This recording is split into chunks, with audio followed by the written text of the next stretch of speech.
मेरा नाम डॉक्टर रवि मोहता है। मैं एम्स से एमबीबीएस और एमडी पीडियाट्रिक्स हूँ। मैं अभी नोएडा के शिवालिक हॉस्पिटल में कार्यरत हूँ। आज मैं नोएडा से जुड़े हुए कुछ सवाल नोएडा में कोरोना से जुड़े हुए कुछ सवालों का जवाब देने की कोशिश कर रहा हूँ। अगला सवाल जो अक्सर हम लोगों से पूछा जाता है वो ये है कि मुझे वैक्सीन लग चुकी है, पर उसके बावजूद भी मुझे थ्रोट में इरिटेशन हो रही है या खांसी हो रही है, बुखार हो रहा है, तो मुझे क्या करना?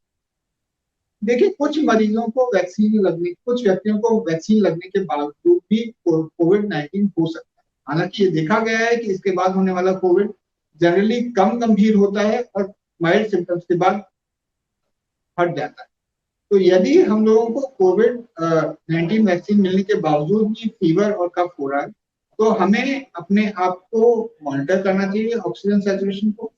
नॉर्मली 2-3 दिन के अंदर यदि नॉर्मल रूटीन एलर्जी की वजह से कफ है तो वह अपने आप ठीक हो जाता है।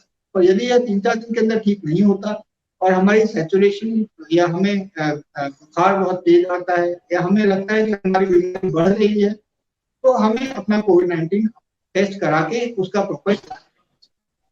पर इसमें यह ध्यान रखने की बात बहुत जरूरी है कि कोविड-19 वैक्सीन इस बात की 100% गारंटी नहीं है कि कोविड-19 वैक्सीन मिलने के बावजूद भी हम लोगों को बीमारी नहीं।